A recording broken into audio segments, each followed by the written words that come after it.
So if I understand correctly, you're in the high schools banging on tables with people who would go on to do things. Junior high school. Junior high school. High. I'm in Junior Quebec, which only has elementary school and high school. There is no middle, so I get a little trickled up school, over the American system. But right. So the middle part of the school, you're over there in the banging on tables era while hip hop is starting to really blow up in New York, if I'm not mistaken, for a timeline. Correct. How are you staying in touch with new music at this time in this pre-internet world? Back then, it was kind of easy. Like, a lot of stuff used to drop on the radio. I would listen to college radio. Your friends are like, the funny thing is you talk about the pre-internet world, and now, it's kind of hard to get as excited about new music because you have so much stimulation, so much exposure to something new all of the time. But you would really treasure when something dropped back then because you didn't have the frequency, right? So when a new record or a new single came out, that rocked for a long time. You know what I'm saying? Like an artist could drop an album. Now very few artists could do that. Like a Drake could drop an album and a single rock for a year. Rihanna, she's still rocking off her last album and she's rocking in 2016 or whatever. They're still playing her gems. But Rihanna got songs from that they still play like it was new. Exactly. You could still hear Umbrella and people be like, oh, right. But back then you didn't have the frequency, so it was also like a lot more precious, and hip hop was also something that was like kind of new and it was very raw. It's not as polished and produced as it is today. So it really resonated, with your life in general. And what you saw, that's Live at the Barbecue. That was my life growing up. And I'm always, the only girl in the crew, right? So that's me going to a party, dudes picking me up. Oh, we going to Queens is all about barbecues, right? In the summertime, or at least it was back then. So everybody was at the barbecue. You go from one barbecue to the next, and then everybody's in the cypher and you rapping. I'll be walking around in the village with my backpack. You see a crew, and then it was, it wasn't like no hate, but no problem. It was just like, oh yeah, I know everybody knew everybody, from the scene or whatever. So you get some things by osmosis. Somebody's always putting you on to something because you got other artist friends. So you just kind of have this whole grapevine, that's feeding you all of the time. And then also because you're very enthusiastic and passionate about it, and it's your food, you out there hunting for it, right? You out there looking, digging in the crates. You know what I'm saying? Like I would go to the record store and I would dig. You know what I'm saying? I had DJ friends. I had people giving me mixtapes. I mean, like, how do you find it? How could you not find it? You know what I'm saying? It was just like that. You could get it because that was just my whole lifestyle. That's wild. You know what I'm saying? So you're running through the Queen stuff, and that's like the freestyle era where you just everybody I hung with did music, right? Or if they didn't do music, they draw. Or if they didn't draw, they dance. Like everybody in my whole circle was an artist if they wasn't related to me. You understand? Did you do other things, but like what you said that you mentioned dancing? Like yeah, I mean, what were the things, the activities that you were interested in at that time, at that moment in time? I mean, mostly it was writing, it was like rapping, but I had me I had me some equipment and stuff like that, so I was trying to make beats. I was never into anything like I'm a good talker and I'm a good writer, so that I was always the best at that. You know what I'm saying? But when I was in high school, I had me a little crew and we used to like go to parties and we would dance or whatever, and you know what I'm saying? Like I said, same thing like a cycle, you get in the circle and battle or whatever. So I would do that. But I wasn't like out doing competitions and nothing crazy like that. I mean, I was a cheerleader. I never told anybody, but I was a cheerleader my first year in college. You know what I'm saying? If you can imagine that. Yeah, I was into sports a little bit more. I used to like to run, like athletics and stuff. But I was never pursuing that like until I got to like my 30s, my real adulthood. I was in a Peter Pan lifestyle for the longest. All I did was I was focused on music and I was focused on rap, and I saw myself primarily through that lens. You know what I'm saying? As a rapper, and it was a lot harder for me until I had children, right? To see myself outside of that. You know what I'm saying? Yeah. That was sort of, I had a lot of talents. I'm kind of like one of those people like, and I hate saying it, right? Because it sounds like real egotistical, but okay. catch on to things really fast. You know what I'm saying? I can see that. Yeah, and I consider myself like I consider myself, because it's a quality that I admire. I consider myself to be fairly sharp. You know what I'm saying? So yes, you know, if I decide to put if I would put my energy into something, and I could pick it up and be good at it if I chose. But because my energy was so singularly focused on this one thing, there were lots of possible talents or aspects of myself or avenues that I maybe could have pursued that I did not take seriously, because I didn't go as hard because I saw myself through this particular. Well, not just that. You know what the thing is too is about the scene is that, you know, it's like, you know, celebrity is kind of a drug, right? Or like the scene is a drug, right? Like I have my little celebrity and my little circle and my little things that I was doing. So not only are you looking at yourself that way, but it's a reflection of how other people see you, because there's an expectation. I ain't put out like new music and put a long time, and I still got people. I post pictures of my kids and somebody would be like, when your album dropping? You know what I'm saying? Yeah. I can see that. I absolutely believe that. I would imagine. Yeah. I would imagine. Right. So you know, that's how other people see you. So you start to feel at some point that you have to meet the expectations of how others see you also.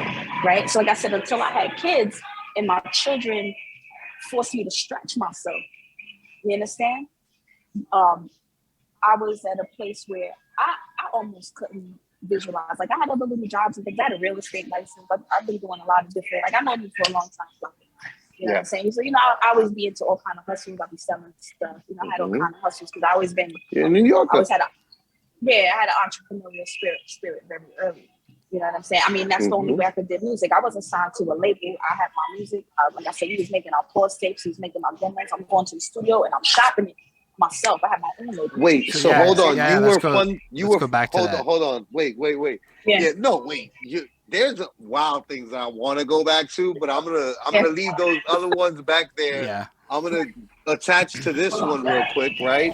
Which is like, so hold on. So you were funding your own musical endeavors even from the gate, like from the jump? Yeah, for the most part. I mean, you know, you have allies that people are like, oh, you sound, like I said, I had to encourage you. So, you know, you would meet people and people be like, oh, yo, yeah, I definitely work with you. So, you know, I had different people that were definitely handing me an assist. But for the most part, yes, you know what I'm saying? And then, you know, I would get a deal and then I would buy some equipment, right? So I was recording my own self at home. Eventually, what my final incarnation was, I'd be recording myself. I had my own studio at the crib. And then, you know, whoever the producer was or the label was or the project was, you know, I send it out for like the finals, you know what I'm saying, for the finishing stuff. But I'd be recording myself. I'd be recording myself in my own house at 3 o'clock in the morning, right? And what can we just like on a timeline perspective? When did you start to get into this? Because like you know, we kind of jumped all over your life, and it's wild. Hold on, that was a crazy montage. So this is why he says the Namin thing, right? Because you gotta remember, like the Namin is like, I know you, so like I know, right? But like he don't know you, I don't know and you. then like people, and then like his audience, right? And people that are online, they might be from Greenland. They don't know. They don't Namin at all. They don't know nothing about New York City. Not at all. You know, Blue Note. They don't know where the Blue Note's at. You know, like. So we want to give a lot of people know about the Blue Note. I've never heard of the Blue Note. They do. I mean, like I might have heard of it. I But feel you. No, the Blue Note is famous. It's like if you're in the jazz world, it's one of the most famous. It's like the Apollo. It's the Madison Square Garden. Yes. It's the Madison Square Garden of Apollo jazz. Yeah, exactly. So what's the timeline? The timeline of that, I would say. So, like I said, so maybe in my early days, like I said, we started out pause tapes in the basement. We was doing these. My guys. And you said that's in like middle school. You're doing that. This is like middle school. We start doing this, right? And all through high school, I'm writing songs, and I had a group of different little factions. People. Because you meet people. Everybody's an artist, so they're like, oh, I'm doing this, jump on this. I'm doing that, jump on that. So, that's how the artist world goes. And then, something to stick, right? So this record that I did with Anti-Pop is like the first thing that I did that stuck. Right, and we did a tour behind that. That was my first time. Hold on, tell us a bit more about that, because yeah, what's you just that? said I did a song and I did a song and a tour backed it up. You did a song and and a tour followed, like, and she said it all in like, son. You gotta hold on. That sound, Apani, that sounds like, right? Like when I watch like NBA YoungBoy or like YBN Namir, and they like in an interview or like some other young new guy, right? And they're like, yeah, I just started rapping yesterday. My first song I got put on. I did. And they say overnight success takes 10 years. But I was telling you. Did. All right. Oh, so you know what? No. She actually did say, I did a lot of stuff until something stuck. She did. And I did. Until something stuck. But I did make out something critical. So let me go back there, and I have to say this. All right. So if I want to say what my real first big break was, all right. So again, we're talking about the Blue Note. The hip hop version of the Blue Note in New York is the Littyyy Poets Cafe. Am I lying, Flacko? No, you're not lying. Littyyy Poets Cafe. So when I decided that I wanted to really pursue being an artist for real, professionally. Like I said, I made my little demos. I had my allies and people that I was recording with, and I had my songs, and I was just trying to get placed. So, like I said, we were running around battling, we meeting people, we going to do shows, open mics everywhere, just trying to get seen. Me and my peoples, right, trying to get seen. So we had group records, and then we had everybody was a solo artist, right. So I got a couple of write-ups. I went to the Littyyy Poets Cafe, and I was literally discovered by Bobbito. So I don't know if anybody knows who Bobbito is, but Bobbito is a kingmaker. So I learned on this show. Holden's journey, like in me and Holden's journey of like being in each other's lives, right? Like there was just like I've tried to not be overbearing New York hip hop guy and be like, what? You never heard of? You never saw? You never listened to? And so I don't really like bog him down with too much, but like I definitely like after like maybe 5 interviews together, they started becoming this pattern of like Stretch and Bob, and I was like, nah, bro, you can't not know who they are. So like I made him sit through the documentary that they put out. Show like if you wanted to get on, if you wanted to get on and you was in New York, man, like you had no Stretch and Bob. So, I mean, at this time, too, I was doing a lot of different things. So, who's my friends at the time? Me and Talib Kweli used to hang out on Fridays in Brooklyn and go poly and go to the movies. I had this little job where I used to work for this place that did short-term apartment rentals. They were like Airbnb before Airbnb. So, we would party. We'd have a show at the Wetlands somewhere. And afterwards, I would have people at the crib. I think one time we had like Dead Prez and Kweli and like a bunch of different, like I would do different stuff. And then, So, but going back to the New Weekend, I was there. Like I said, I was just in the scene. You know what I'm saying? I'm in the scene, and I was going to the New Weekend, and I knew that I had to introduce myself to Bobbito. He used to host this event, and so I came up there, and I was so nervous. I used to wear head wraps and stuff at the time. I had like little dreads, and I had my wrap like almost covering my face. I was so nervous because Bobbito was a legend. You understand? Yeah. You know, I was young, and I was trying to and I'm a female. There was not that many of us. Now everybody is like, you know, anybody could do whatever, but it was like 2 of us, 3 of us, and maybe there was like 8 of us. It was always the amount of women. It was up until about 2000, and I would say maybe. I mean, recently, honestly, it was. I'm gonna tell you who women were very rare. Women were very rare in hip hop.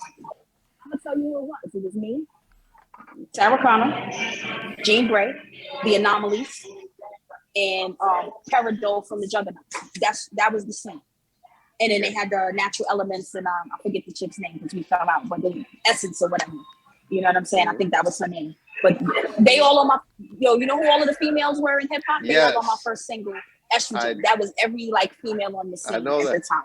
We're gonna get to that. But let's keep on with the. But so I went to the show, and I did my record, I did my performance, and Bobbito hit me up. I gave him my demo. and he talked to me for a little bit, but it wasn't crazy. And he was, he gave me my props or whatever. I gave him my demo tape, and he played it on the radio. He called me like the same day because he used to do a demo battle, right? So you asked how people stay connected. Stretch and Bob show. If you wanted to know what's popping, it was Stretch and Bob. WKCR, that was the station. I gave Bob my demo. He called me the same day. Like, yo, I'm putting you in the demo battle tonight. I was like, so he told me I was only the second female, only the second female that had ever had my record played on the demo battle. And the first one was Hurricane G. Well, my thing keeps dropping out. Y'all know if y'all remember. Son. That's some good competition though. You know what I mean? Yeah. Well, I didn't go against her, but I was some the good second company. one, and she was company. the first. Yeah, good company. Yeah. Right. So I was trying to call in, so you had to vote, and I don't even remember who they played me against. Might have been somebody who didn't even do nothing, but he played me against somebody. I literally lost by 1 vote. I was trying to call in, and the line was busy, and I finally got in after the vote was over, and I talked to Bob. I'm like, yo, I was just trying to call in. He said, yo, you lost by 1 vote. He said, if you would have called in, you would have voted for yourself. You'd have won. So, but after that, Bob became one of my allies. Bob put me up in rap pages. He put me on I think he put me on like some ads, you know what I mean? Like just different stuff. He just was writing me up. He was putting me on opportunity after opportunity. And he was the first person that really, he was the first person that really gave me shine. You know what I'm saying? It's amazing. And that's incredible. Yeah, and that's how I got my start really in the scene. So if I to recap it, you performed, met Bobbito, were brave enough to approach him and do your thing properly. No, hold on. Barely. Correction, Holden. Banging on the tables. Barbecues. She's banging on the tables. Banging on the tables. Exactly. And then pause tapes, then put out a song with some friends and went out on tour, or no that comes after, right? I think that came after Bobbito. Yeah, that's like I said. I let the Bobbito point out building up that was crucial. And a bunch of barbecues. Yeah, that's crucial. No, that's super crucial. What? Yeah, like Bob, like bro, Bob was the whole like usually like people's first advocates are like their homies. You know what I mean? I mean, true. I'm pretty sure your homies were also your first advocates, and everybody's are. But not many people. Yeah, because we was doing the pause tapes. Bobbito. Yeah, but Bobbito's Bobbito, like your first play to be like Bobbito. He put me on for the first time, and he gave me my first airplay. Put me on the radio for the first time. I mean, off my demo, off a fuzzy ass demo, or that was on a cassette tape. That's what I was gonna say. That's what I was also gonna say was, hold on, wait a minute. That's like the other thing that's like, yo, like at the time, it was still super hard to record a demo on your own independently. Like that's something that a lot of people don't understand. That like back in them days in New York City, you had to have the ambition and the drive to make that happen. A lot of ambition and a lot of drive. And people believing in you because people don't want to give you people believing in you. Yeah, because you weren't gonna get in the studio if people didn't think you were talented.